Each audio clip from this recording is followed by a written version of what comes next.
What we do here is go back.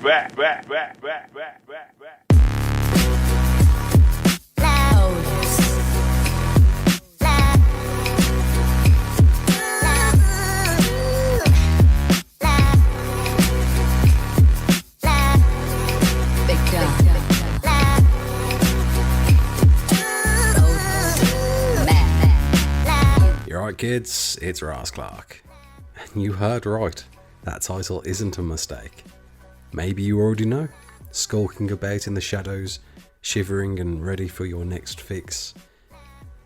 Because this is the game that reels you back in just as you think you've swam far enough away.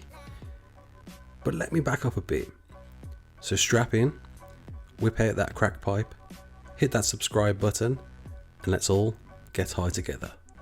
As per my ARK story video, which I'll link somewhere here, I found ARK in 2016.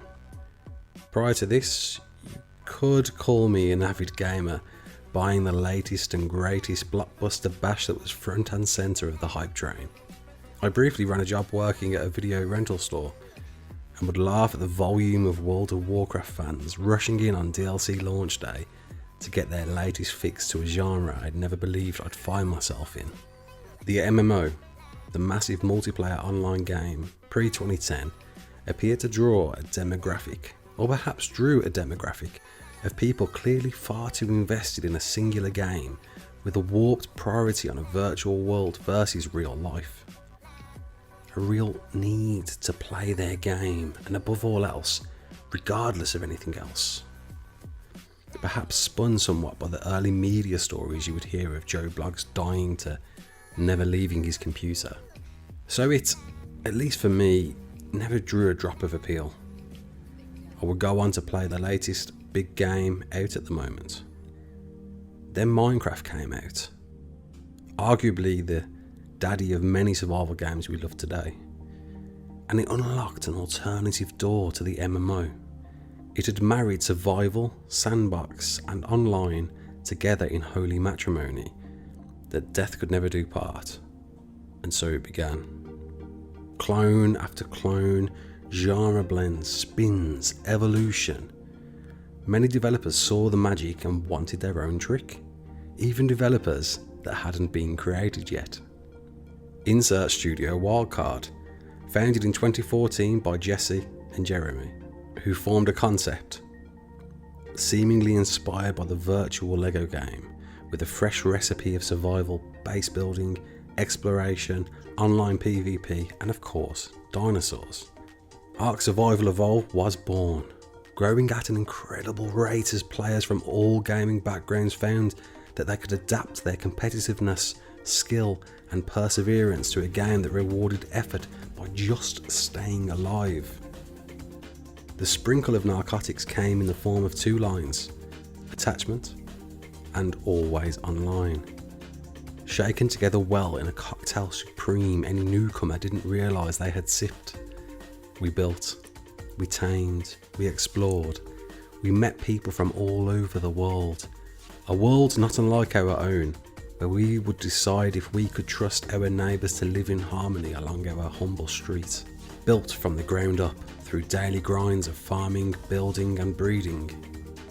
And then we would encounter someone who had just one desire: to rip through your hard work by any means and take your efforts to claim as their own. At this very realisation, you would make a decision to take the blue pill, leave your home to the hounds and move on, or take the red pill and dedicate your life to defending that home. As you did, you would grow an unhealthy passion to see any foes lose any hope of that opportunity, pursuing any possibility. And so you would PvP. You would seek and raid your competition before they could compete. Because after all, in a game that doesn't crown a king, everyone wants to be a king and claim a land for their own. The injection of addiction comes in many forms. It may be your empire or your desire to burn, but sure enough, the wildcard dealer had done their job. With an always online PvP game There's always an inkling of concern, a race to build a haven of hell that punishes any weaknesses offered by not playing for more than a minute. So what do? You form a tribe, to not just grow the strength by numbers, but more importantly create an alarm system, a 24-hour clock of whistleblowers enabling you at least some peace should you need to see a real light. And before you know it, life has become transparent. Your brain has divided into two choices, real and virtual. And virtual almost always wins as you spend the time out of the game, talking about the game, learning about the game. The better you are at ARK, the bigger chance you have against your enemies. And then it hits you. You've wasted 4, 5, 6, 12 months living in a virtual survival world that's reduced you. Nothing has been more important than playing ARK. You may have made sacrifices along the way, lost touch with the world along the way. You've grown bitter and hated, so you need to get out. Life deserves you. But how do you meet life again? How do you quit ARK? The answer is, you can't. You've created a year's worth of digital work, and you'll be damned if someone is going to raid it. To quit this digital crack, you'll need to wipe any existence or reason for you to be part of the waste. And like any addict, you can only create chaos to be casted out and abandon any hope of getting back on the good stuff. This may be you wiping your base, or in some cases, doing what you can do to be banned. It's a sure thing, surely. You've cleared your one-track mind well and truly beyond sight of any footprint, with the promise of no return. But you play video games. You was enjoying video games before ARK, so surely you can after ARK. So you find a placebo, a pastime that fills a void whilst you begin to rebuild life. Some of you may be lucky, some can go cold turkey and survive. But many of you will begin to get that twitch, that scratch at the back of your brain, annoying you that this game isn't anywhere near the A-class ARK. It looks better, you feel better ingesting this, but it doesn't compare. And slowly but surely you'll find yourself thinking, just one quick game, nothing serious. And like any true addict, you've convinced yourself that what you're doing is fine, but it's not.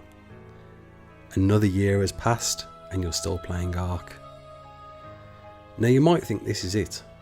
The curse can't be broken. An escape isn't possible. Because why should you escape? You enjoy this game, it fuels every aspect of gaming that you love. And this is where the unofficial offering appears. A black market of cheaper thrills with less of the addiction. This is where we come full circle, that everything you've learned and experienced isn't wasted, because an unofficial server can offer some leniency. Perhaps it's higher boosts, ORP, or planned wipes. There's a lesser fix out there, and if you haven't yet, you should dabble in it. Now, I could use this opportunity to plug my server, ARK Energy, and I should. After all, it's built with a working person in mind, offering ORP throughout the week, high boosts that seriously drive those breeding marathons to a wizard sleeve birthing canal. But it's not for everyone, so find something that works for you. If you're happy to keep the mind-altering party going, keep going. But you will find yourself in a place that I and many others have, and will need something to bring you back down to earth. To summarise, this video is here to tell you it's only a game. I know how it feels, I've been there, and like any recovering addict, I simply want to impart wisdom to you guys. It's the game we love to hate, as demonstrated by the millions of abusive tweets the developers get every day. You all have an opportunity to reduce that need, and you should take it. We are all same people with the same minds on a misguided path, and we all have the ability to go off-road and find that right path. In any case, I want this video to have at least allowed you to consider who you are in ARK.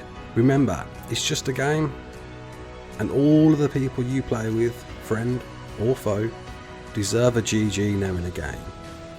So go, do it. Normally I end with, my name's ARK, don't forget to like, share and subscribe. But today I don't want to encourage you to play ARK further. I just want you to consider how much ARK you play. If you made it this far, thank you. My name's ARK. Peace out.